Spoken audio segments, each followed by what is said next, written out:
Oh, hey, Alice. How's it going? Good to see you. You remember Jesse and Dingo from Midgard Musings? That's who I'm hanging out with today. You caught us at a good time. We were just just going over just lore, just telling stories, Um stories are important. Stories have morals and lessons. And that's what I'm trying to get at. I want to understand more about these characters, specifically in the Norse pantheon, which um, you guys are the closest thing to experts on the subject that I've come across. So really want to pick your brain about a few things.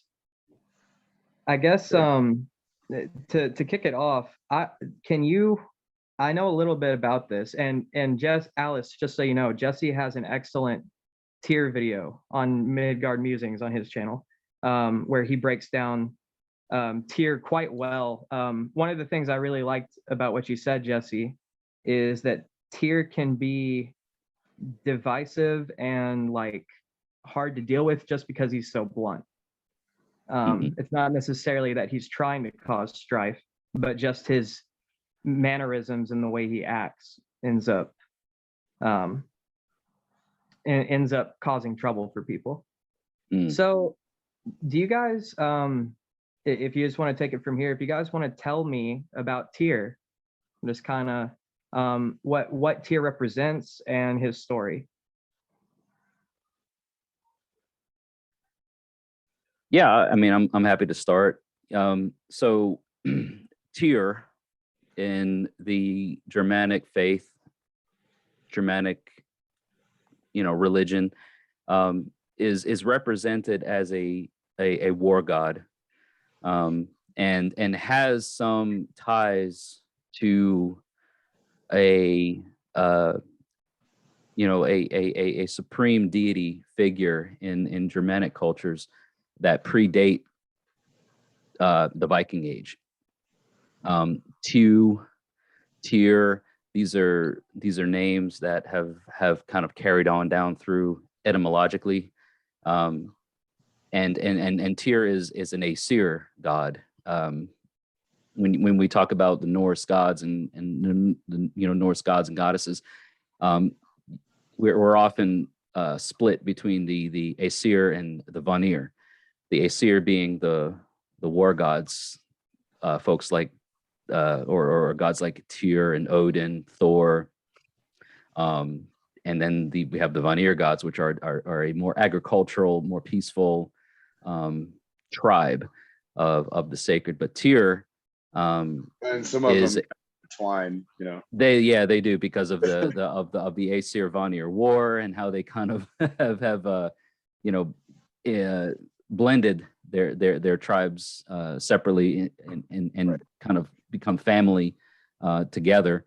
But Tyr is definitely a war god, but he's at least most closely usually connected to actions of justice, right action, sacrifice for the greater good. Not it's very focused on the greater good of the tribe. It's not, what's good for me at this moment. It's what's good for the overall benefit of the tribe. Yeah, the more I understand about Tyr, the more I like about him. It seems like, like Tyr's no fool putting his hand in Fenrir's mouth. He stepped up to the plate. he did what had to be done. It's not foolish, it's bold. And Yeah. But yeah, Tyr is definitely that guy that's going to take a bullet for you. yeah. You know. Yeah. Yeah, that's so Jesse, do you mind just kind of telling us about fear or not fear, Fenrir and Tyr, and sort of the legacy that Tyr has left? So with regards to the mythology or the lore, the stories of lore, Tyr and Fenrir have a very close bond. Fenrir is a offspring of Loki, another one of the Norse deities, as it were. He's featured a lot in the mythology and often accompanies Thor on his many adventures and has a pretty important part in the mythology aspect. But Fenrir is the wolf and has a very pivotal role in the mythological story of Ragnarok. Now, the connection between Tyr and Fenrir is that, according to the stories and according to the lore, Tyr was more or less the caretaker of Fenrir when he was young and when he was somewhat manageable. The more that Fenrir grew and the bigger that Fenrir got and the more sizable in his stature that he became, the gods recognized the potential threat that Fenrir posed to them because he was becoming too large and he was becoming too big to be able to handle. So the connection between Tyr and Fenrir as, caretaker and that sort of thing, there was a trust established between the two figures. So when it came down to the gods having to try and establish some sort of control over Fenrir to keep him bound, there was nothing that could bind Fenrir. And finally, when they were able to determine what it was that could bind him, Fenrir was like, you know what, I sense some sort of trickery. You guys are trying to fool me. You guys are trying to pull one over on me, and I'm not going to allow you to try and bind me with these things without some sort of penalty if I fail or if it does bind me. So ultimately, the cost was for somebody to put their hand in the mouth of Fenrir, and if the bounds that were placed on the wolf could bind him, he was going to take something in return. And Tyr was the only one who stepped forward and said, I'll put my hand in the wolf's mouth. And if the wolf is bound, then the price to pay basically was the wolf, snaps down and takes what's in his mouth, which was Tyr's hand, which is why Tyr is the one-handed god, which is why he's portrayed as having only one hand. Excellent story. I love that story. That's one of my favorite ones that I've heard, at least. What does Tyr mean to you guys? Have you guys worked with Tyr personally, or do you guys do anything with Tyr? That's a personal question. You don't have to get into that only as much as you're comfortable with. But I guess Tyr is something you experience when you work with Tyr and you experience that full energy. It's not comfortable. It's never going to be comfortable by principle. Okay. It's about quite literally that sacrifice, and it's not about you. So there's a certain it's not personal. There's an ego death that goes along with it as well. Now here's the interesting thing, because I have personally invoked Tyr in my own pagan practices. And for anybody that watches or listens to this podcast or to this episode, right? The involvement with the sacred, with the divine on an individual level in Norse Germanic pagan beliefs, at least if you gravitate more towards the historical, authentic source of things, the involvement with the divine, the involvement with the sacred on an individual level is rare, if not non-existent. It's very, very not authentic to or not in a reconstructionist historical approach to this particular pagan view. So what I'm speaking of and what I'm saying is, first of all, my own personal experience and my UPG, unverified personal gnosis. This is my thing. This is how I heathen. I like that term. You said, what was that? UPG? Yeah, UPG, unverified personal gnosis. I love that. That is such an accurate way to explain what you're saying. And it's important to convey that when talking about these things, because this is all UPG. Okay. So when I talk about I invoke Tyr, right? This is my perception of me invoking Tyr. I had an episode occur on my platform on the Midgard Musings channel years ago, where I was swatted. So I'm sure anybody watching knows what swatting is, right? Which I was targeted in a violent way. It twice? Yeah, it was twice. What it was twice. Fuck? Yeah, I was swatted twice, and that's crazy. And it was crazy. It wasn't so much a scary thing. It was just like sort of like a what the fuck, sort of thing. And I'm like, I don't come up here and I don't portray any sort of diabolical intentions or anything like that. Like, why am I being targeted? Yeah. I'm like, all right, you want to fuck with me? Let me fuck with you. And so my invocation to Tyr, involved the pursuit of right action to whatever extent that was. And the extent of what that was did not always favor me personally. Okay. Right? Because there were things that I was doing that was wrong, and there were things that others that were doing that was wrong. And it wasn't so much like, I'm going to help you out. It was like, let me, when you invoke a God to this level, or attempt to invoke a God on this level, first of all, you're not always going to get a response. You're not always going to connect, right, Dingo? I mean, we can at least understand and agree. Like, what? Sometimes the stones that you throw don't always hit. But I was actually. Oh, go ahead.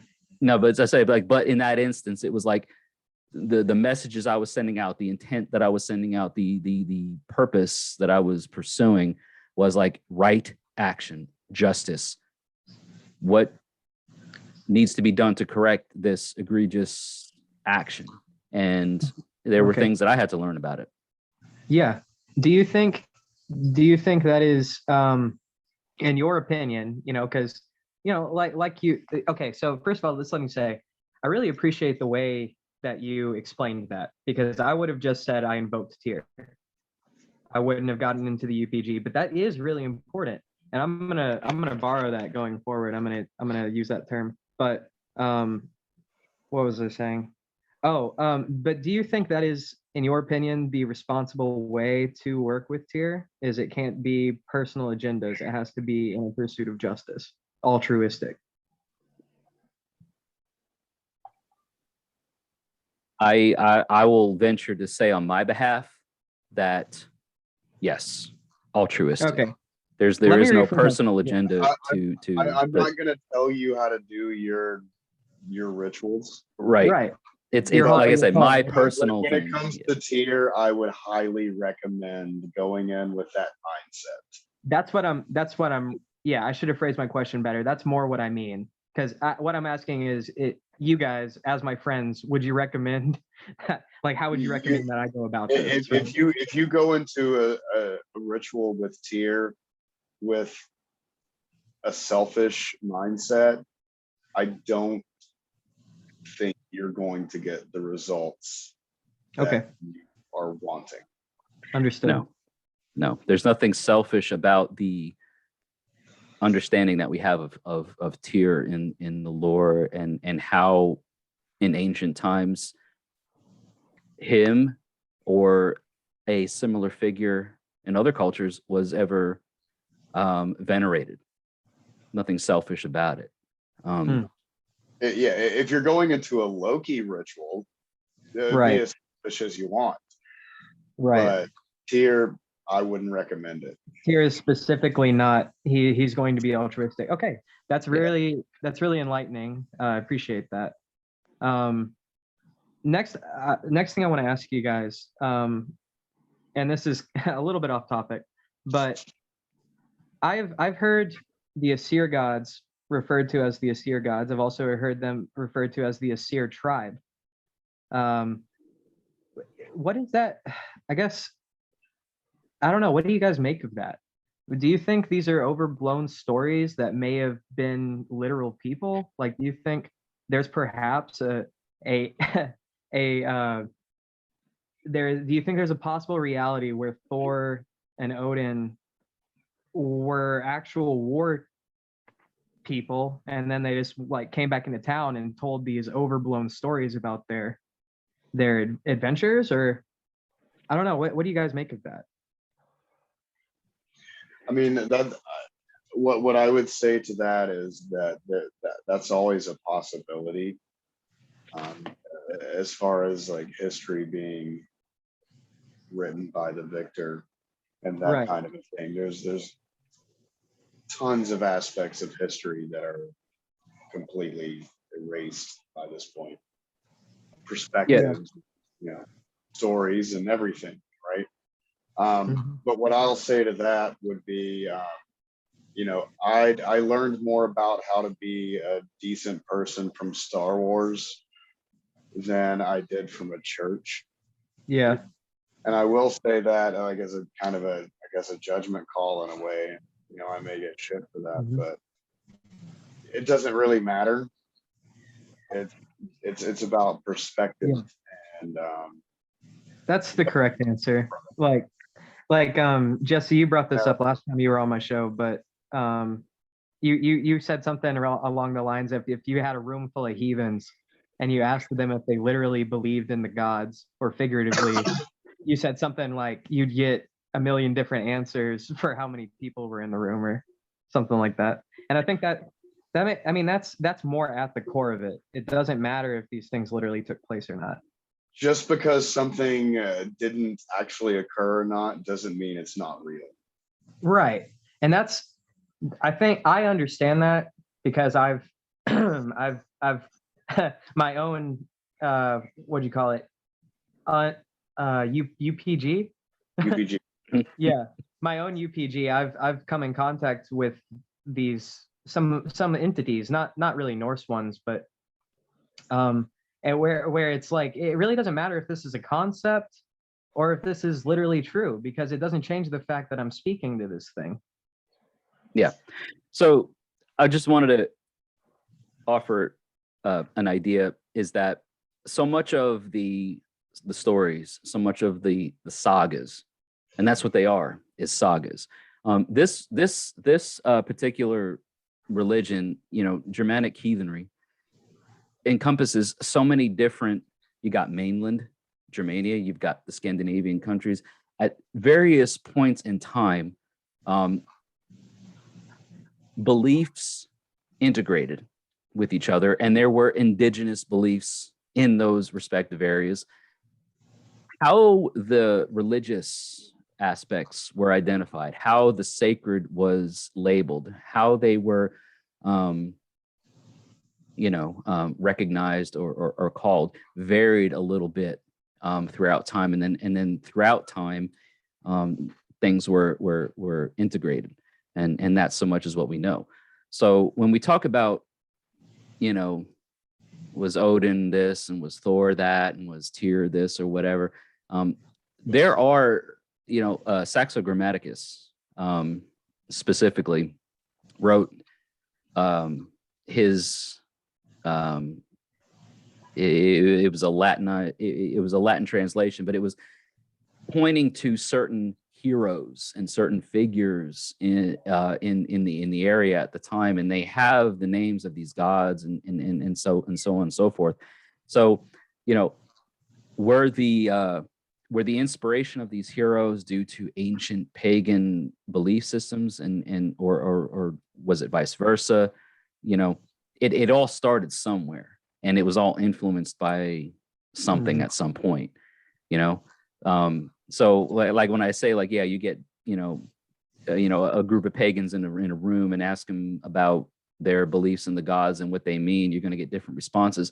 That really points back to the fact of whether or not they're, you know, hard polytheists or soft polytheists. Do they see the gods? Do they see the sacred as just, you know, archetypes as a sort, or do they see them as, you know, representations of natural forces that were represented amongst the indigenous people at the time? Okay. Define real. Yeah. What I have to say to that. Yeah. Define real. What is reality? No, I appreciate that, because what I'm talking about is completely the wrong mindset. It doesn't matter. It's the wrong question. And I mean, that, like, the paradox of real and imaginary being the same thing it's kind of lost. It's lost on people unless you've experienced that, like, come in contact with it. I think, like, that was lost on me until I'd seen it. But but you're right. Well, and the other thing too is, Alex, you know, a lot of people that come into a Germanic heathen view of things want to automatically focus on the gods, right? Odin, Thor, this, that, and the other, without first, and I say first as a very important approach to things, without first understanding the relationship that you have with the spirit realm that exists around you. Because let's face it, we are mortals.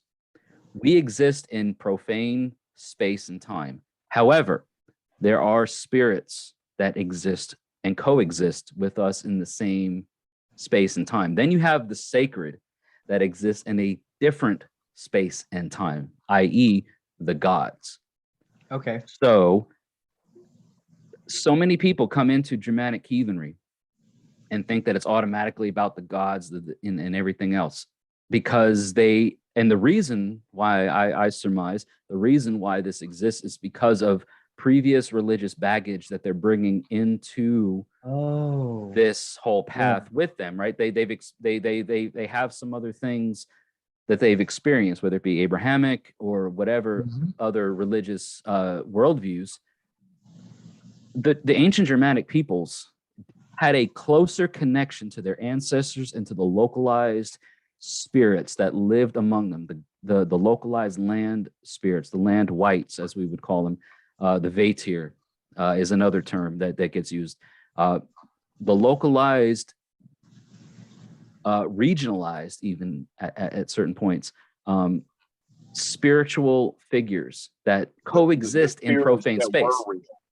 The spirits actually existed were more important than the gods, because they're the ones. The gods weren't connected to on an individual level. They were connected to on a tribal, broader scope. And when you talk about tribe and cult and everything, whatever, when we get into that, the gods were engaged at the tribal level because the gods exist and were recognized at the tribal level. Like, they had their group, they had their collective, they had their tribe. So if I want to talk to you, Alex, point to point, right? Like that's one thing. But if I want to talk to a group that you're connected with, it's like, well, my group needs to talk to your group. We need to connect at the tribal level. It's very societal community focused on Okay. things. Yeah. I guess, okay, that makes sense. So yeah, I think I probably have preconceptions about it, and it's like you said, it's baggage from other And that's not a wars. bad thing. Like, I'm not saying baggage to mean like a derogatory term. Mhm. I mean, it's just stuff that you've grown up with or learned from the past, and was like, oh well, if it was this way, then now it has to be that way. Not necessarily. Yeah, it's like, yeah, I see what you're saying. Yeah, I mean, and that really hits close to home too, because the whole reason I'm looking more into tier is because I'm moving away from the Abrahamic. Like, long story short, I'm not working with those kind of spirits anymore. So and what I'm really understanding here is I probably shouldn't fuck with tier, especially if I'm not sure what I'm doing yet. Like, that's probably all of them though, right? Like, I don't know. I mean, Well, I mean, that was kind of a point, like with the whole, like, especially with the Abrahamic religion background, like you have this sense of, like, you know, the father being this, you know, gentle, yeah, because at one point, take care of you at all costs and everything. Like, I'll fucking say it, whatever. Odin doesn't give a shit. Odin doesn't give a shit about you. It doesn't fucking care, like, if you live or die or what, like that. And he's the All Father, but like that's hard for people to wrap their head around, coming from. he ain't your fluffy bunny sky daddy. Yeah, no, he's gonna fucking, like, You think Zeus is bad? Yeah, I mean, you know. It's funny. Phil and I tried to reach to Odin, and like we both just got this atmosphere that, like, he did not like us. Don't do Specifically, it. he Don't. didn't. Yeah, but then I was talking to Dingo. Then I was talking to Dingo about it afterwards, and he's like, "Yeah, no one fucks with, like, no, Odin doesn't fuck with anybody." I mean, but Odin, you know, like, look, like when we talk about, again, this goes back to the whole UPG stuff, because and we're on the same page when it comes to that. But when it comes to connecting with a god of any sort, that's one thing. But when it comes to connecting with a war god who is the chieftain of the war gods, you kind of have to prove the fact that you're even worth his fucking time, like you know what I mean, like on an individual level. And that's even a stretch, right? From my approach, like, that's even a stretch, that you can connect on an individual level with the chief. It's like, hey, let me talk to your manager times 1,000. You know what I mean? Like put in the petition, and it's like, it's like trying to get a gun permit in the state of New York. Like, yeah, put the fucking thing in and wait 6 years. You might get a response. Okay. Maybe. But he's just one of those. He all one eye, man. He don't fuck around, man. And when he does with you, right? It ain't like, oh, hey, buddy. It's like Samuel L. Jackson in Pulp Fiction. Yeah. Right. On the lighter end, like, amplify that. Am I right, Dingo? I mean, go there. I don't remember asking you a goddamn thing. Right. Exactly. That's Odin right there. Yeah. Let me just start talking. I don't remember asking you a goddamn thing. Just don't fuck with that. Don't. Do you think that has all you say is yes, sir? Like, you just say yes, sir, and I'm sorry, I fucked up. You just sit down. You sit down and you shut up. Do you think that has anything to do with him being in Valhalla instead of Asgard? Do you think he has reduced ability from when he was alive? Or or is it just his personality? Well, I Well, mean, Valhalla is in if you're Asgard. really talking Like- like Odin's personality, like it was split several different ways. I mean, you had the war god, you had Beckham, you had the which was basically what Gandalf was based off of, the Grey Yeah. Wanderer. You know, the old man that was he wasn't the warrior anymore. You know, I mean, so This is good. This is good. This is going to very, very. You're gonna have your mind blown. This is going to very interestingly tie into Bragi. You just wait. You just wait. You just wait. Have you guys seen / read American Gods? I've seen parts. I've seen the Mr. Wednesday. season of Yeah. American. That's how it's. Yeah, I was just gonna ask you guys what you thought of that depiction of Odin, because he's very much the grifter, wanderer, just. Yeah. And that is very much one aspect. Mm-hmm. Yeah, I didn't see very his madness in that show. I didn't see tactical. Mad Eye Odin, like that kind of shit. In that one scene, I can't remember which season it was in, where he's like spitting out all the names. You know, I am this, I am that, I am this, I am that. Like that was a pretty cool scene for that series. Mm-hmm. But again, it's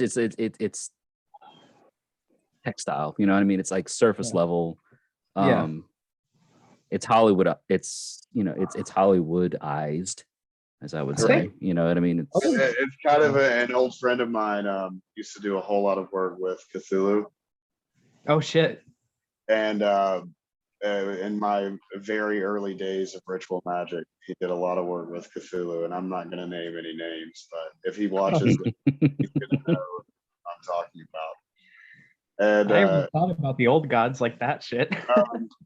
The old Metallica, gods. Metallica, the Call of Cthulhu came on, and he just starts laughing this like crazy maniacal laugh, and it's like, you okay, buddy? And he said, "Nice try, guys."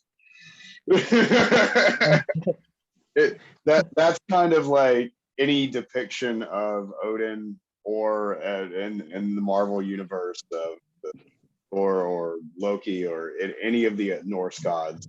From pop culture perspective, it's nice try, guys, but no. I hear you. It sounds like particularly Odin is a hard one to lock down because he's so many things. Like it's easier to put the other ones in a box than Odin, it seems like. The thing is that Odin is nobility class. It's like it's high, like the upper echelon type stuff. And again, good luck trying to get an audience on the individual level. I think I'm good on that. Dingo told me some horror stories about reaching out to Odin, so I think I'm not. Yeah, man, the spear hits hard, man. I wouldn't recommend call to your health. The spear hits hard. Yeah, I'm gonna pass on that. I'm good. So Bragi. Let's talk Bragi. Jesse, you got the floor. If you just start telling me about Bragi. Okay, well, I guess if you don't mind, I'll pull an Uno move and I'll reverse it back to you, Alex. Why Bragi? The poet. Words. Yeah. I guess that's very surface level. I feel more of an affinity with Tyr, but words. Well, you podcast. You podcast. You broadcast. But it's also a similar thing to my affinity with Lucifer. I think knowledge is really important. I mean that's what this podcast is to me. It's bringing light. I'm trying to expand my own consciousness and also help others to expand theirs. And I think just that's what I worship is knowledge. So I guess, yeah, I don't know if that's quite in alignment with Bragi. That's what I'm trying to figure out, really, because I just don't know much about him. But when Well, I neither look do we. Okay, gotcha. Neither do we. Okay. And the thing about that is it's a weird dynamic, is because really there's no, like, we have historical texts that support Germanic heathen approaches to venerating figures like Odin and Thor. We know that these figures, these gods, were recognized and known and venerated in their respective regions, regardless of what they were called, whether it was Odin, Wodan, Thor, Donar, these various etymological differences. There's really nothing that supports any sort of regional veneration of a god, as it were, of poetry. And that's the interesting thing to take away from the Germanic gods, right? They weren't the gods of anything. It's like it's a bit different from Okay. Mediterranean gods or perhaps Middle Eastern pagan deities. Okay. It's not like the Norse Germanic gods were a god or goddess of anything, one thing. Mm-hmm.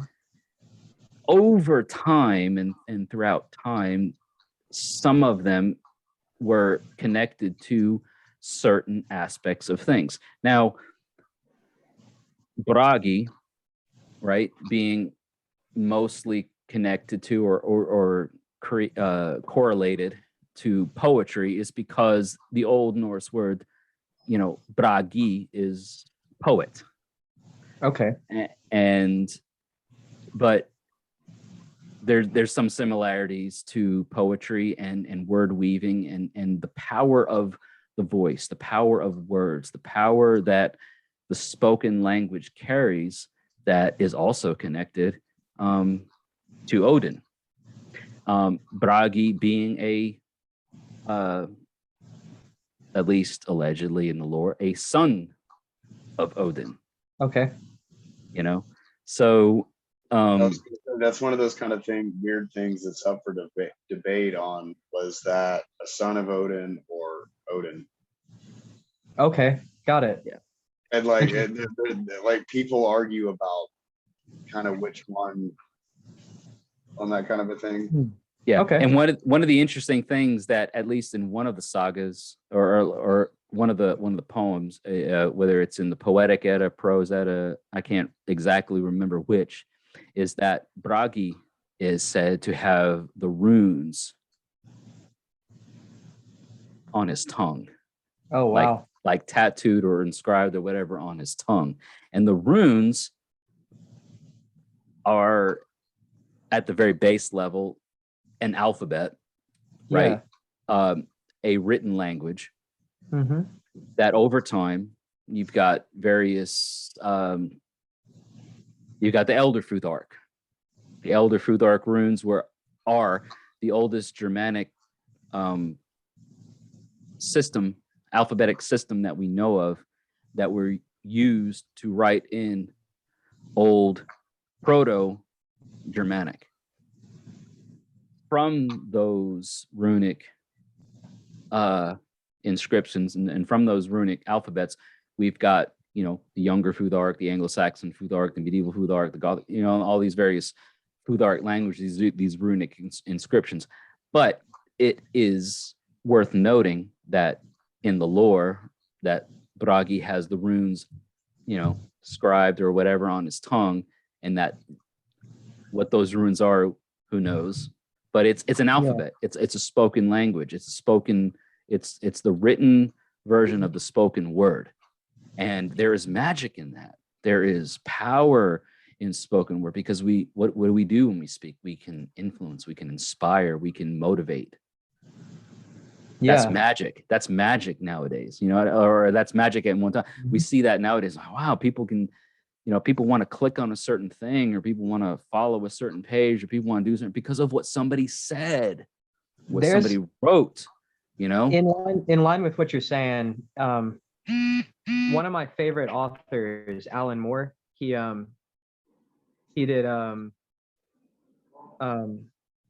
sorry, I just blanked. Oh, Alan Moore, he did Watchmen and like Batman the Killing Joke. And anyway, he retired from writing comic books, and now he's quote unquote like self-proclaimed full-time magician.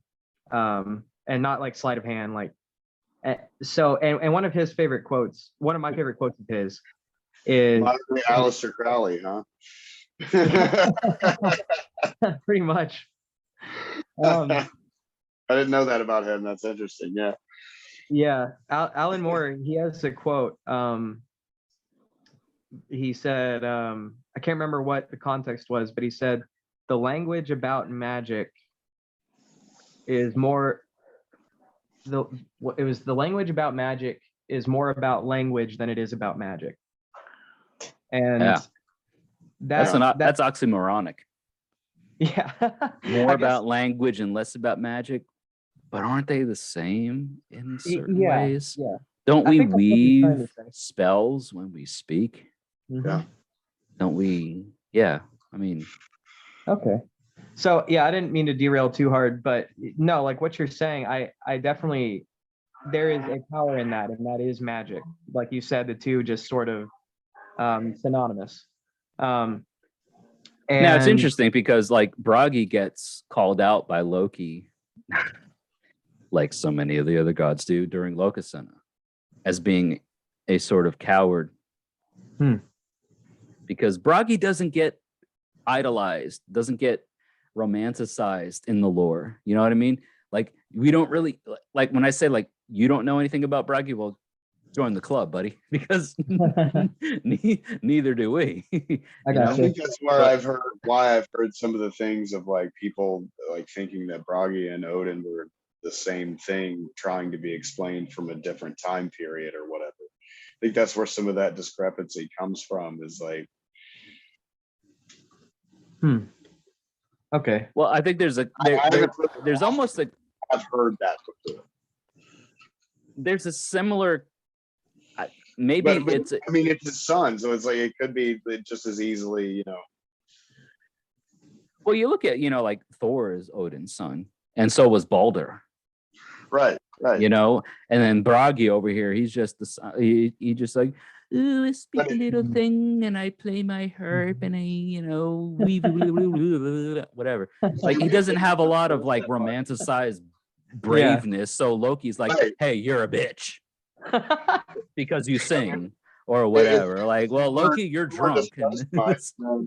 If they weren't discussed much, then they get lumped in, and like it gets convoluted when it comes to the Norse pantheon of like, okay, how most of the history we have aren't even from like people of that faith. They're from, it's retold. Yeah, they're from like Roman scholars and things like that, and so like things get like muddled up and weird, and the whole interpretation of it when you're talking like straight history and folklore and that kind of thing. Yeah. Okay. So I guess there's not any like fables in like the Havamal or anything about Bragi. It's just like just bits and pieces here and there. No real story. Yeah. There's a lot. There's stories of Bragi, but he's not like talked about like. I want you to look up Bragi Bodesen. So Bragi Bodesen. Yeah. Yeah. So he was a 9th century skald. Now, I want to just say that even though Bragi as the god doesn't get mentioned so much in the lore, the role of the skald or the bard or the storyteller was as pivotally impactful to the society at the time as any warrior could be. Yeah. Because why? The Germanic people were illiterate. They couldn't read, they couldn't write. So how were stories told? They were told in song. They were told in stories. So the skalds, the poets, the bragis, those who could sing the wonderful songs of heroes and tell stories, who could weave words in such ways that captivated an audience, they were seen as special. They were seen, they were recognized at in their time as being, you know, very, very important to the societal structure. So, and I would say that even now in modern times, the three of us are sitting here talking, we literally have survived a global pandemic, such as it were. Like, these are saga times. Like, so many things have happened that have laid down an incredible story. And we have, online blogs, we have this, that, thing, the other, but we also have podcasts like what you're doing, Alex, and we have, things and such that people can go back to in the years to come and be like, wow, the stories that were told, I lived during this time, I was there, I remember when I was here at this thing, that, or the other. The impact that the skald, the bragi, the storyteller, the singer, the poet at the time, 1,000 years ago, whatever it was, it has an impact now, even to this day. So I think that this podcast platform and everything a bit kind of taps into the realm of bragi, the storyteller, the poet. There's a beautiful irony in what you're saying, because bragi isn't poeticized in the poetry, but bragi, we wouldn't have these stories without the bragi character, the bragi archetype. Mm-hmm. The archetype, that's kind of where it all boils down to. It's this is how information was carried down through the century. It was word of mouth. Okay. Father told to son, son told, et cetera, on down through the line.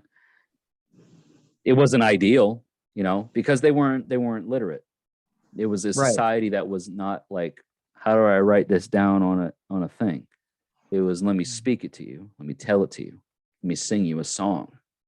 Let me tell you a tale. Well, and even in like the latest incarnations, when you see languages like written languages like Ogham, they were short messages, but the importance was still handed down by word of mouth. Yep. I gotcha. So what we do have written down, like the Havamal and all that's much older traditions that were handed down word of mouth long before they were written down, probably. Well, so the Havamal is a specific poem. It is a specific poem that exists and has been translated multiple times by multiple scholars and multiple linguists. The Havamal translates literally as, the words of the High One. It exists in the Codex Regius, one of the oldest Germanic texts that we have available from the Viking Age or prior. So much of what exists in Germanic stories and lore happened during or after the Viking Age.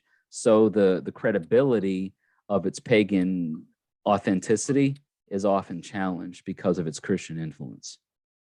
Got it. Due to the Christianization of the region at the time. The Havamal is a specific poem that is part of the Codex Regius, which is dated to exist prior to the Christianization of Scandinavia. Okay. Got it. Yeah. So, I gotcha. So, so I'm probably, I'm equating the Havamal to too much. That's a specific thing rather than like this. I mean, yeah, there's more to it than that. It's not just the Havamal. I hear you. There's a lot Yeah. of The different Havamal is a poem that is part of the Poetic Edda. The Poetic Edda is sort of a best of compilation of skaldic poetry that was collected during the Viking Age. Some of the poems that were collected as a sort of best of compilation predate the Viking Age. The Prose Edda, which was authored by Snorri Sturluson, during and after the Viking Age. Snorri was an Icelandic chieftain who existed during the Christianization period of Iceland. So there's arguably Christian influences inserted into his work. Okay. He was and did exist during a pagan period of time in that region, but it's pretty widely recognized that he has some Christian influences inserted into that. Yeah, that's really interesting because that ties in to what I wanted to talk about next. Is there's a lot of similarities between the character Jesus and the Abrahamic faith and Balder in the Norse mythology. So I guess I'm curious, did that author you're speaking of, did he pen a lot of the stories about Balder that we have? You talking about Snorri Sturluson? Yeah. So it's interesting that we're talking about Balder and all this today, because today is June 22nd, and in most modern neo-pagan times, June 21st, at least in the northern hemisphere, is the summer solstice, where we are at the longest day of the year, and now every day going forward is going to progressively get darker. Got it. You know, some have regularly attested the demise of Balder, the slaying of Balder in the lore, to have occurred during or around the summer solstice time, because Balder is light. Balder is the best and brightest of the gods. I recently did a video on my channel a couple months ago about the Balder comparisons between the lore and the God of War. I just want to say that was an excellent video, and that's I really like how you touch on how God of War wasn't. They took their own spin with Balder. I really like how you addressed that. It was a very different spin. Yeah. Because what we know about in mythology is like Balder being the silent kind of martyr type, which is why I guess there's a similarity or a correlation to the Jesus aesthetic. The thing about it is, though, when you want to boil it down to what the Abrahamic faith, and when we say Abrahamic, I don't know if you're talking about Judaism. Oh, I guess I said Jesus as if he was an Abrahamic character. That's not really what I meant, because that's not exactly right, is it? No, it's not. He's very Christian, because let's look at the fact that Jesus, as the Son of God, was sacrificed as the ultimate sacrifice, at least in the Christian lore, right? As the ultimate sacrifice to mankind. Well, isn't that Odin, right? Didn't Odin sacrifice himself to himself? Some might argue he sacrificed himself to learn the fucking alphabet.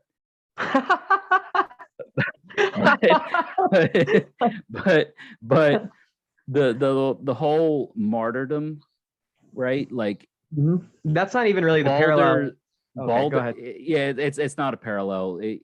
But the Balder thing, the best and brightest of the gods, the silent lamb led to the slaughter, right? Because in the lore, Balder had these bad dreams, and then he got, he got fucked up because of his blind brother, which was led by Loki, and there's this whole dynamic to that, The mistletoe, right?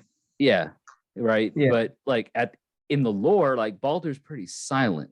Like there's no really mention of him of saying anything, doing anything impactful, but he's just he's like, because he died, because what happened to him,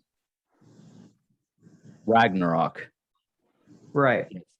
yeah, the cyclic end of the gods is incited because of all these things that happen thereafter. So the connection with like Balder and Jesus, the sacrifice made, I feel like it like the nuances are lost. Like you're grasping at straws here. It's apples. That's actually the parallel I was going to make. The parallel I was speaking of was more Balder is reborn in the mornings, isn't he? Like the morning sun, like the sun rising. Maybe I'm misunderstanding that. So in the mythology, Balder does come back, right? Like he's kept in Helheim, but after Ragnarok, he comes back and rules the new whatever world, along with Vidar and some of the other figures in the mythology who act as vigilantes to their sire's demise, right? So like Odin is slain in Ragnarok because of Andrir, and so is Thor, and his son survives Ragnarok, and so does Vidar, and so does Balder, and so there's this, return, recycle approach. Like, just one generation of the gods die, and then the next also being the son of Odin, full apocalypse from that perspective. It's the cycle of a new beginning. It's not the end, it's a new beginning. I definitely get what you're saying. Maybe people are just grasping at straws when they make those comparisons. I wasn't really thinking about like the sacrifice, martyrdom aspect, though. I was thinking about the parallels between him and like the literal sun, which I think Jesus is a metaphor for the sun, like in the sky, that sun. But and also well, he's a shining one. Yeah. He's the best and brightest of the gods. And why? So my question then is that out of all of the figures in Christendom or Judaism for that matter, why isn't Balder compared to Lucifer as the shining one? Because Balder is the shining one. Interesting. Balder is the best and brightest of the gods. Lucifer is the shining one. Right. And so far as I know, Lucifer is the one that's like, hey, motherfucker, you've run your course and you've lived out your sentence so far, and it's about time for us to come in here. Like, and I'm talking about because I understand the Luciferian approach. Like, I understand the angelic and demonic connections to these deities from a friend of mine who is or approaches Enochian type beliefs, where the angels and the demons are not necessarily inherently evil or good. It's what is perceived as evil and good, which is a whole other dynamic. Yeah, I mean, good and evil are arbitrary concepts to begin with, right? Yeah. Well, I mean, because what's good for me may be evil for you, right? What's good for the goose ain't good for the gander. Completely subjective. But what is chaos for the fly is order for the spider. You know what I mean? Across pantheon studies, like it always turns into apples and oranges. That's something I've learned. After years and years and years of study, like you can try to like pinpoint one to the other, but unless it's like Greek to Roman, like good luck. Like it's not happening. You're not gonna be able to. Well, the one came from the other on that too. Right. Yeah. The Mediterranean pantheons were bled over throughout time, you know. Yeah. But yeah, apples and oranges, yeah, they're round, yeah, they're fruits, but That's kind of what I've been trying to do, really, also, because I've done a lot of work with like I've done a lot of UPG with like demons and like hell, that kind of pantheon, you could say, like demons. But I've long what is story your short, perception of hell? whew, He's okay, talking about like you're talking about like goetic shit, right? yeah, specifically Payman. I've worked with Payman. Mm-hmm. I worked with, I mean, I didn't work with him. I met Satan, which, I haven't told the story on the podcast, so I might as well. But I didn't try to meet Satan. Let's do it. Yeah, let's do it. I mean, this is your show, not mine. I might as well, Jesse, since this is a big part of why I'm trying to find some kind of adaptation into a different pantheon. Basically, Philip and I, long story short, we opened a door, incidentally, in our minds, and I found myself. I was on my couch, and then at some point, I found myself in what looked like the inside of a volcano, and there was lava, and there was a big throne, and the most Catholic version of the devil, just red, with the stereotypical Tim Curry devil with goat hooves and big horns and muscular. He's red. He was there. And he asked me why I was there. And I said, I don't know, which was true. I had no idea why I was there. I found myself there. And this is a shared experience I had with Philip. I wish he was here, but again, this is still a personal experience, though. Like, he and I might have shared it, but it's still, I'm just gonna put that caveat on in there. UPG, sure. Right? Sure. So anyway, at a certain point, I was just in hell talking to Satan, and he asked me what I wanted, and I said, I don't know. And we spoke for a while longer, and I don't remember all the details of our conversation, but he asked me again with more fervor, what do you want? And I said, well, I guess I just want to know if you're proud of me. And when I said that, there was like this sinking feeling in my gut, and I felt like a rumbling from the ground. And I interpreted that as all of hell laughing at me. And Satan looked at me at that point, and he was not laughing.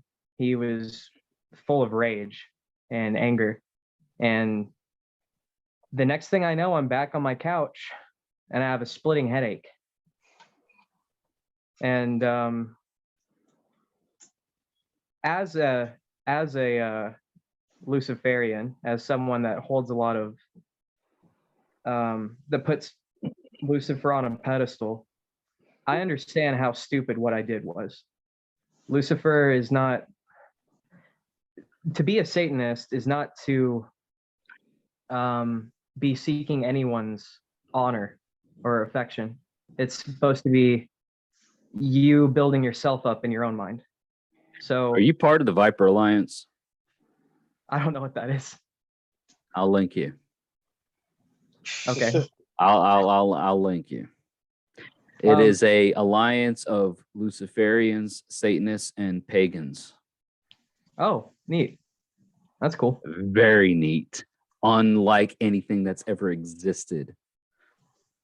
That sounds really fucking cool. I've been featured on the Flatline to Beatline podcast. Nightshade is the one who leads the Viper Alliance, and he was part of the Midgard Musings 3-year anniversary stream. He was part of, like, he's a part of it all. Solid. I'll be sure to make sure that you know about the Viper Alliance.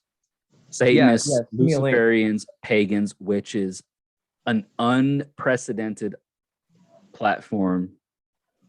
We need to be For congregating alliance. together and discussing practice. Why the hate, And- right? Why hate? Yeah. Why hate? Participate. No, but we're having a park mood soon, so hey, come out, man. Yeah. fuck yeah. Yeah, Jesse, that's the long and short of it. That I'm not working with Satan anymore. I don't think he likes me. I guess I mean it's an interesting delivery of hell, right? Like you were in hell. You say you were in hell. The perception, because me as a pagan, like when I say like hell or whatever, I'm like, oh, that seems like a pretty cool place. Like I'm gonna be just like, it's like the lazy boy recliner, chill spot in the afterlife. My perception of hell, because hell is not HD double hockey sticks. It's the realm of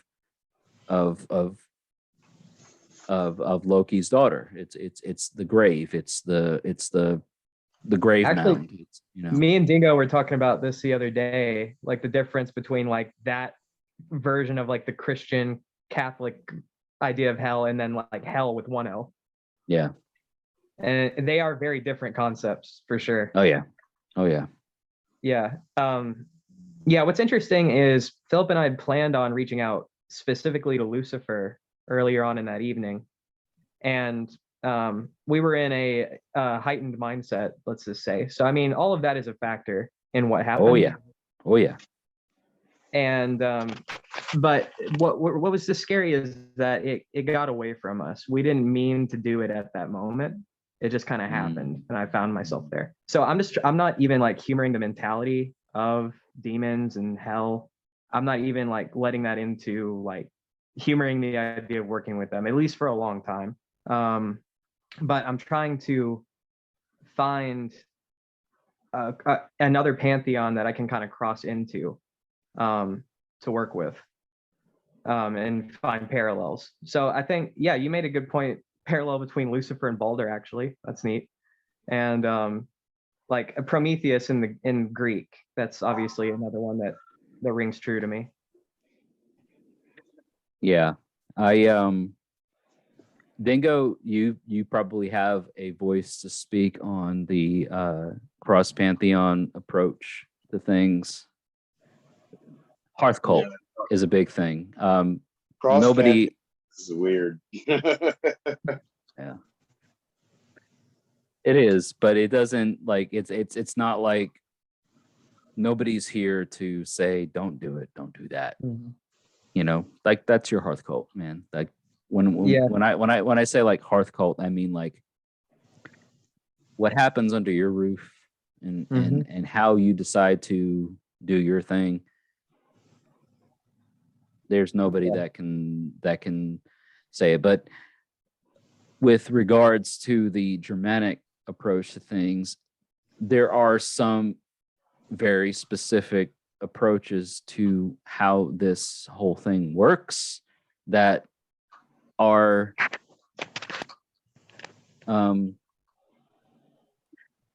like it's weird to say, but it's like if you're gonna be this on this side of the fence, like be that side of the fence. If you're gonna be out here in left field or whatever, then be out here in left field. But like when it comes to how you decide or try to connect to certain deities, all I've been able to offer, at least thus far, has been my own personal approach. It's not the end all be all. You know what I mean? It's right. Not like this is how you do it. This is the way you do it. Yeah. And there is no one way to do these things. Everyone has their own path to follow. But I am specifically asking you guys for your opinion and your advice on how I should do it. So I appreciate that. I appreciate I think you should do it however the hell you want to do it, because it's not my hall and it's not my call. Fair enough, man. Fair enough. The only advice I would have on that is if you're going to be doing cross pantheon rituals, be careful Mm-hmm. and Yeah, keep I understand. It's keep not a them game. different. Or Sorry? if you're going to intermingle them, make sure you're mixing your potion right, so to speak. Hmm. Because if you're trying to compare one deity from one pantheon to the other, it hardly ever I is. hear you. It's never going to match up the way I'm wanting it to, I guess. Yeah, Maybe I like, should attach my relationship with. if you take Thoth, for example, or Tehuti or Zehuti from Egyptian, if you try to compare that deity to a Norse perspective, you're splitting into like 4 different deities. I gotcha. And then those deities might not necessarily get along. So you have to, it's tricky on how you mix your potion, so to speak. I gotcha. Alex, I mean, this is your show, and but could I ask a question? Yeah, Yeah. go for it. Is there a specific interest in Tyr and Bragi that like, why go to the gods? Like, what's your angle? Like, where are you coming from? What are you looking for? Yeah. If that's okay to ask. I mean, I'm sorry to just be so blunt, but no, there's nothing wrong with that. It is a personal thing, and I don't really have I don't have good answers for these things beyond, I guess, my bit in honesty, and it's an uncomfortable answer also. Like, I'm not comfortable giving this answer, but the honest answer is curiosity. I'm fascinated, and I want to see. I want to experience for the sake of experience. And that's not a good answer. That's not that's not the right intention to go in with, for sure. no, and again, like Curiosity my killed the what's that, Dingo? cat. Curiosity killed the cat. Yep. Oh, hey, Neef's here. And hey, Neef, my question, and if it's okay for me to elaborate on the purpose of my question, right, is why, or where's your interest, or what's your approach, when it comes to, you know, the specific approach that I adopt, and I don't speak on anyone else's behalf, not even my illustrious Gothi, my brother Dingo. My approach is ancestors, localized land whites, the localized gods, the local spirits. Okay. My spirituality. Let me just redirect kind of the nature of the conversation. My spirituality has grown exponentially by not necessarily focusing on the sacred so much on an individual level as it has exponentially grown based off of the localized and hearth-based spirituality. So my ancestors, the localized landslights, being more connected to those figures, right? Because we come from great people. We are descendants of great ancestors. Some of our ancestors are pieces of shit. Like, Yeah. there's no, you know, apology in saying that. Some of our ancestors are downright pieces of shit. But some of our ancestors, and a lot of our ancestors, are great and worthy people whose songs are worthy to be sung. And the way that we build our legacy, the way that we build upon what we call the orle, the orlog, the primordial layer of luck that was laid down for us to build upon by our ancestors, that is expounded upon, that is built upon, that is gained upon by our individual deeds and actions. So when we look to the gods, when we look to the sacred as inspiration and stuff, and when we try to connect with them, like it's one thing to look to a god as inspiration, because let's say, for instance, like me personally, like I want to be strong as Thor. I want to be as bold as Thor. I want to be as wise as Odin, as cunning as Odin, and all these kinds of things or whatever. Like these are certain aesthetics that I personally like draw to or whatever. But ultimately, at the end of the day, like my strength is the strength that I,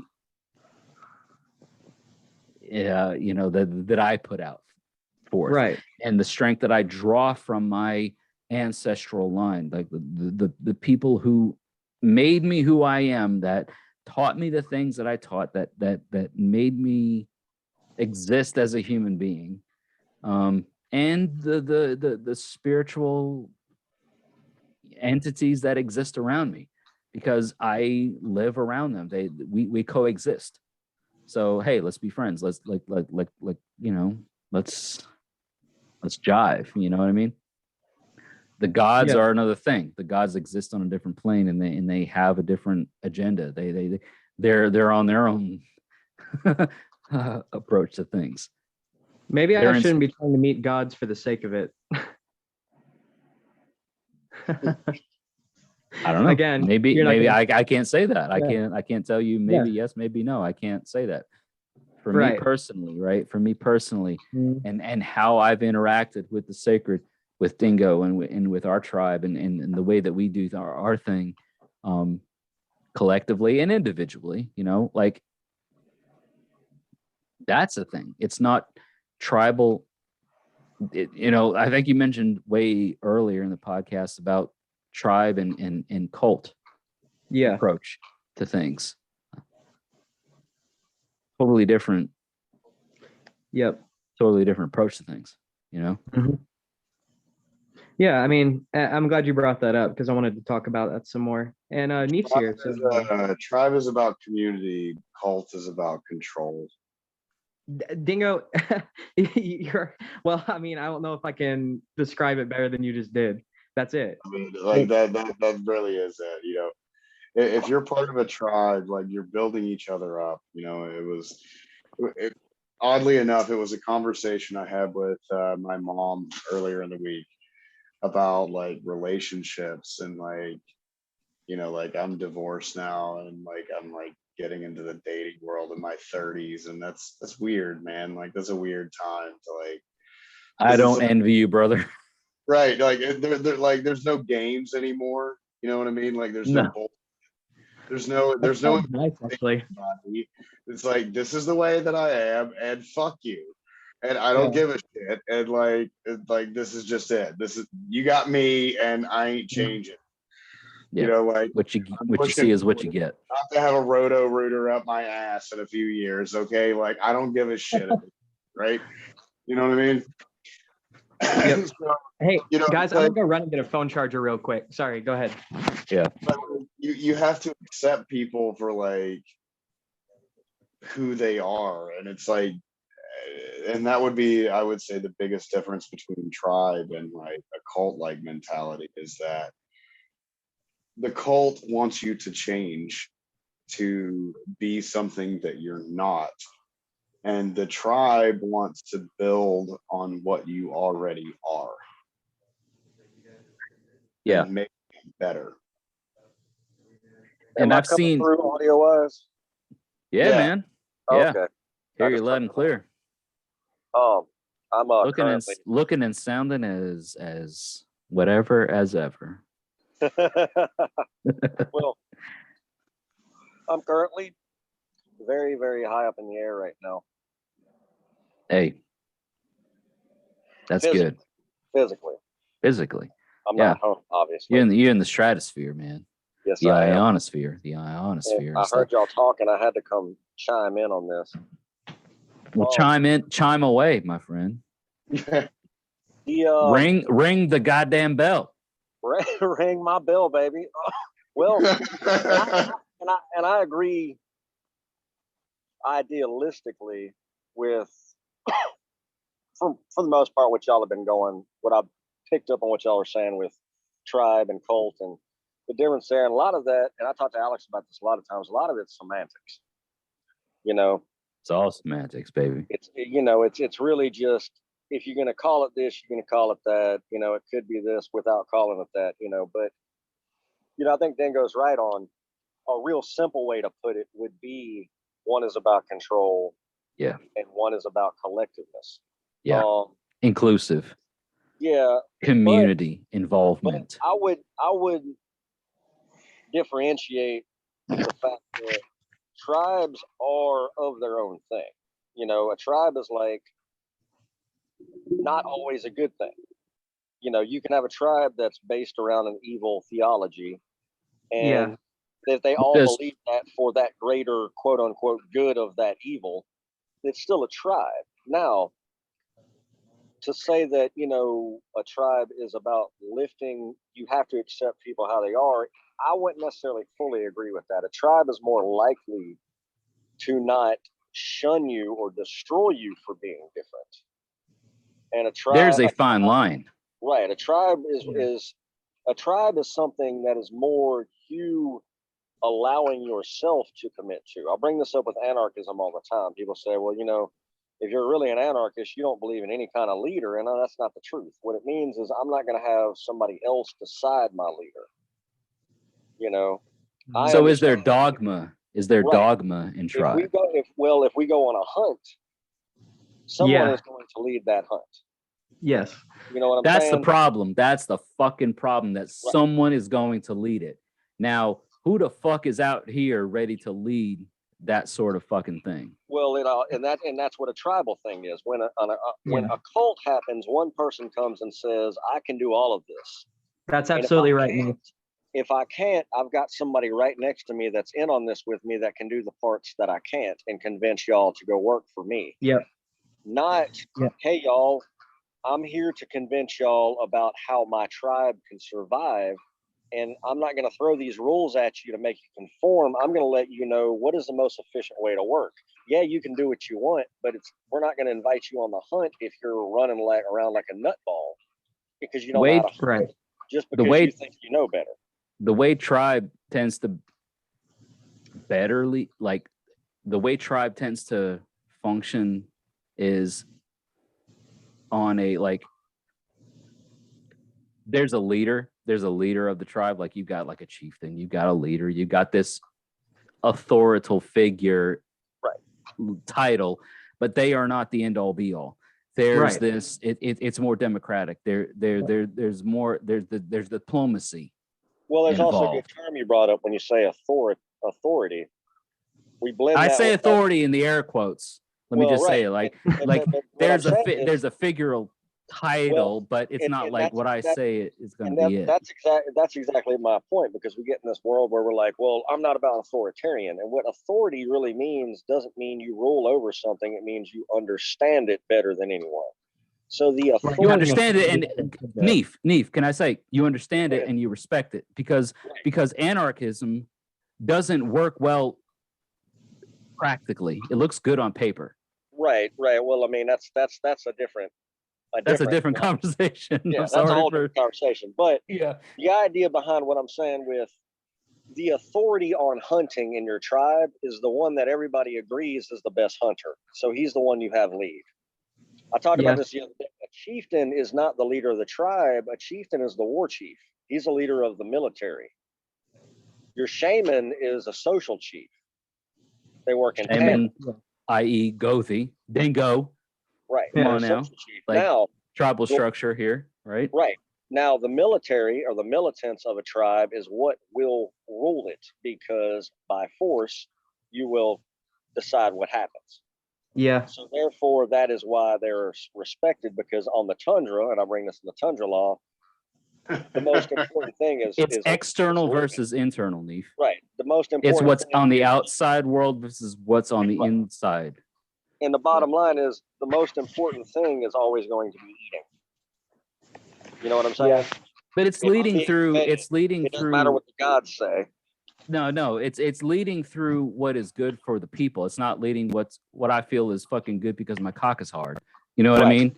You know what I Right. mean? Like, so like Right. chieftain external ruling versus shaman, Gothi, whatever title name you want to put to it, internal.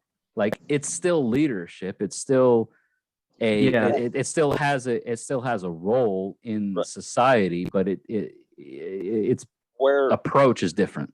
where we touch on anarchism has to do with whether or not somebody has decided that role for you.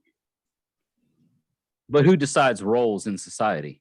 Well, it depends. In our society, the government does. Yeah, I mean, In a But tribe, how is you're supposed to collectively decide that through respect. Everybody just knows that dude hunts best. through And the jack the nut that people? Right. The jack nut that's standing over going, I Worth hunt is better. You say, placed well, you go on hunt better. and Worth that's all does you it?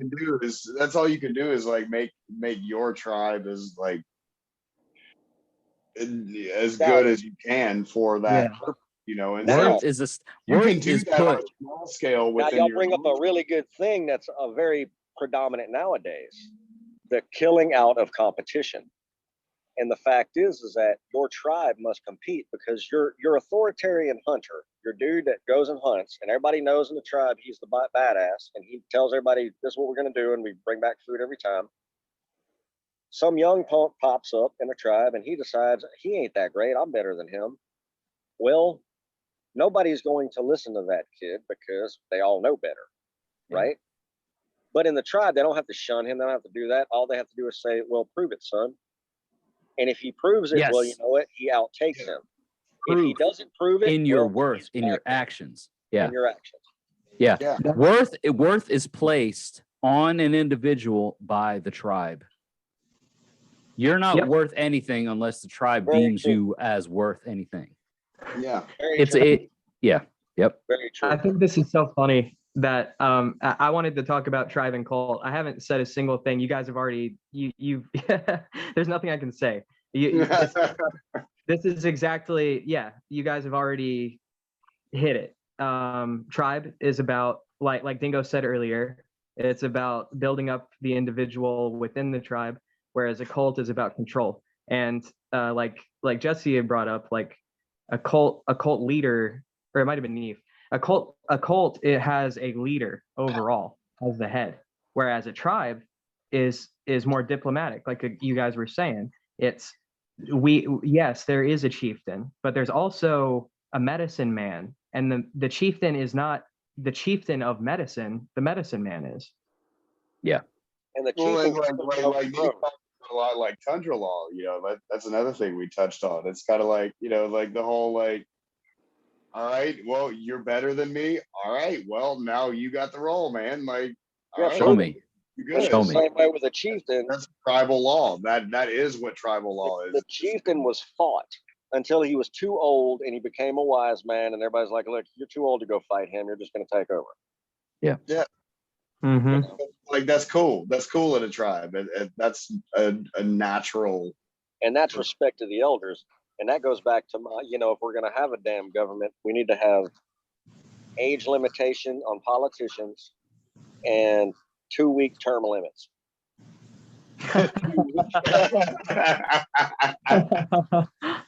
Well, here's the big problem, right? Here's the big problem is that our current United States government is not based on tribal structure.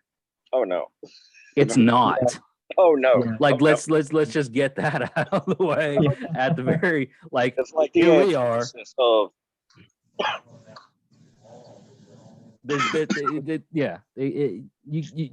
it's apples to oranges, like we were talking about earlier. Yeah. It's, It's a different thing entirely. that's apples totally different animal. And fish. Apples and fish. It's not even the same fucking shape. Right. I mean, like, technically these things do share some qualities, like they're both edible. They're both food, right? Yeah.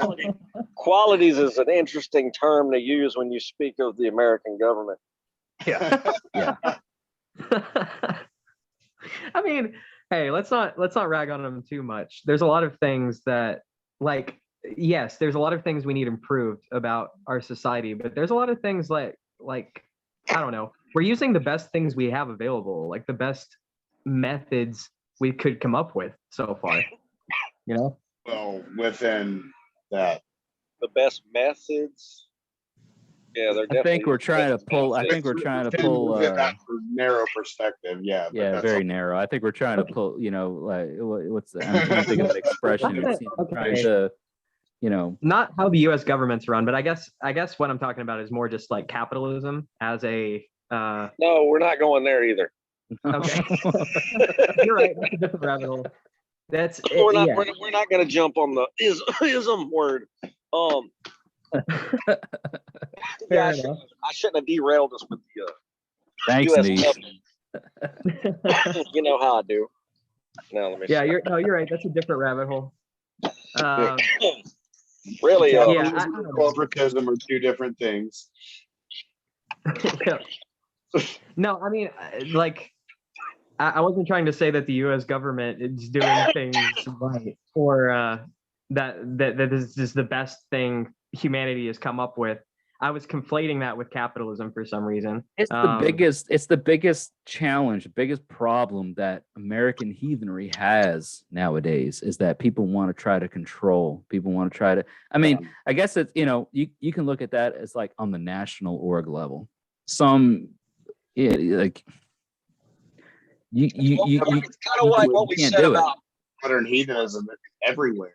Every situation, it's about control. And what I've noticed about a lot of heathenry, and not just heathenry, I mean, most pagan, not even Christianity in the sense the past several years with like charismatic style things, that much like Christianity has been universal for centuries. I'm talking about socially as a movement of, hey, I'm getting into this and I'm going to express this as my thing. It's kind of like, I'm seeing more and more people that talk about paganism now, but it's kind of passe, if you know what I'm saying. It's like, no, I really don't. A lot of people are coming off with it just because it's the hip thing to come up with. You know what I'm Paganism? saying? Yeah. Paganism is hip? I mean, I don't see that as much now. I saw that a lot in the early 2000s, but I don't see that as much now. Well, I mean, maybe it's just because it's. I think there's some pop culture that influences pagan approaches because of the influx of Viking aesthetics and blah, blah, blah. Oh, all of a sudden I'm a Northern European. I'm 0.2% Swedish or whatever. All of a sudden I can hail Odin, blah, blah, blah. Right, and that's what I'm addressing. And I'm not by any means saying that that's a correct or that's a norm. I'm just saying it's the more I see, the more skeptical I have to be of who I see it coming from. You guys the skepticism is well positioned. Yeah. I think the skepticism is well positioned. Dingo, me and Dingo are Norse pagans. We see this all the time. As a matter of fact, I've combated a allegedly trusted individual in the community recently about certain things. I saw that. I followed that. And what I'm saying is, like, the two of you are perfect examples of what I say when I say, if I discuss these things with somebody, it's you guys. Prime example is this show itself. When I'm finding guests for the show, I get a lot of people that'll tell me they're into this and that, but when they start throwing everything at me, I'm like, you can't come at me with a jack of all trades. No, man, this ain't Lucky Charms, man. You can't come to me with your magically delicious. And be like, hey, I'm a little of this too. I'm a little of that. I'm like, look, man, if you're gonna claim to practice something, then you have to practice it. And I know a lot of people that believe things, but they don't practice the religions, but they like to wear the coat of that religion because you know what I'm saying? Because of the aesthetic that comes along with it. That's what I mean by hip. I'm not trying to say that paganism is hip, but our society is trying to make it that way. And I mean, that's one of the reasons why I don't even discuss it that much. People don't really understand, I mean, I don't know how many, I'm going to go dark, y'all, because I'm driving, but you'd be amazed at how many people think I'm a Buddhist. How many people think I'm a this or a that, and nobody ever gets it, ever. You know, and but I'm not gonna sit and really break it down for somebody, because I understand what it is that what I believe doesn't need a title on it, because it's me. You know, and for me to try to express a title to somebody else gets into what we were talking about a second ago. Am I trying to form a tribe or a cult? Right. You know, I don't need to try to get somebody to believe what I believe. You know, because that's not going to bring fish out the water. Well, and I think that's interesting, Neef, because a tribe doesn't have to agree on everything. A tribe does. A cult does, though. A cult does. A cult has their centralized belief system. Yeah, you don't question the way a tribe gathers and the way the tribe observes religious approaches to things is going to mesh. Right. The individual members of the tribe don't necessarily have to. It doesn't, right. Like one individual member of the tribe does not reflect the overall view of the tribe. Right. Mhm. However, once the tribe gets together, it's like, hey, we all agree on this one specific thing, and we're going to do it in this specific way, and that's the tribal approach. Well, and that's what makes it a tribe. Yeah. Right. You have to do that, or you're not part of it. It's that you're doing that because you're part of it, and because you're part of it, you're doing that. It's one of the. Yeah. It's almost an unconscious decision, Like where we used making a conscious decision. When one of our last tribal meetings, you know, like at my parents' place, that like everybody cut wood, everybody helped prep the meal, everybody put a hand in the pot. Everybody, like that's really cool. All put forth effort to make it happen.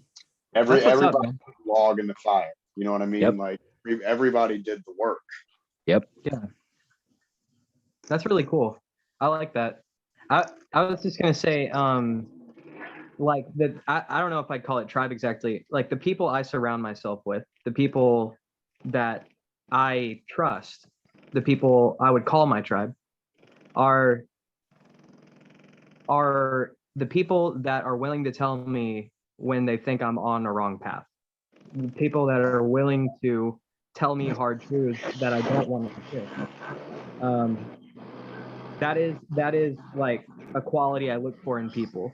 And the other one is the free distribution of knowledge.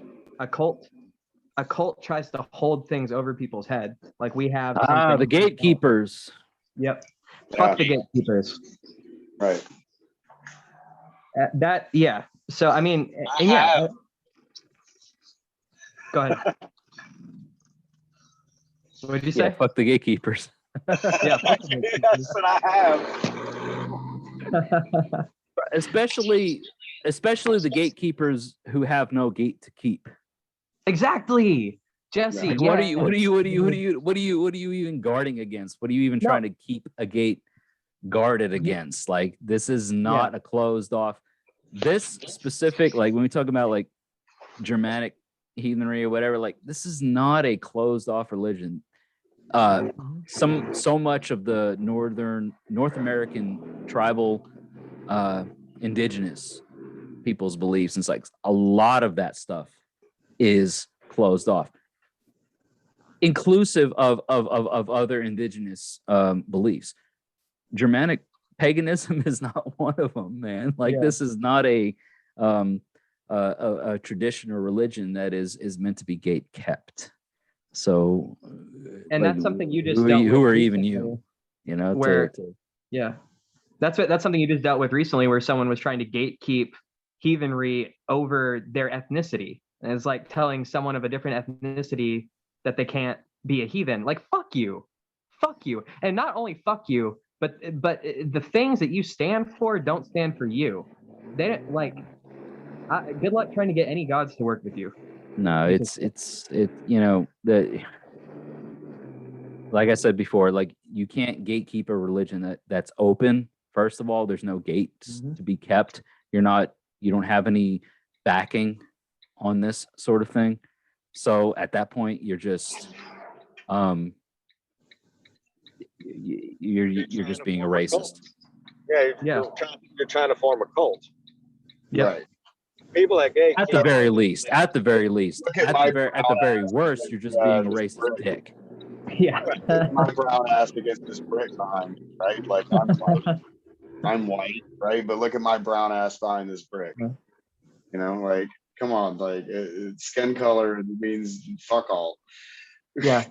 There is no white race. Let me know, just say it louder for those in the back. There is no such fucking thing as the white race. Yep. Right. As a matter of fact, there's only the human race when it comes to our species. Right. Yeah, and when it comes to indigenous religious Melanin approaches to things. synthesis is the only thing that adjusts our skin color. Right. It's not melanin, it's the synthesis of melanin. And some people synthesize it more than others. Yeah. Yep. Hey guys, I hate to cut this short. We are actually just out of time. I'm gonna have to go. But I thank you guys again for doing this. Alice, check out Midgard Musings, the excellent heathenry videos if you want to know more about Norse mythology or I guess heathenry in general, really. Very informative. Jesse, Dingo, thank you guys again for being here. This has been really informative for me. This has helped me a lot personally and given me a lot to think about. So thank you guys. Yeah, man. Thank you for having us. Yeah. Yep. It was fun. Hell yeah, man. Well, we'll talk again soon. Alice, go check out Midgard Musings. Do it now. Bye, Alice. See you.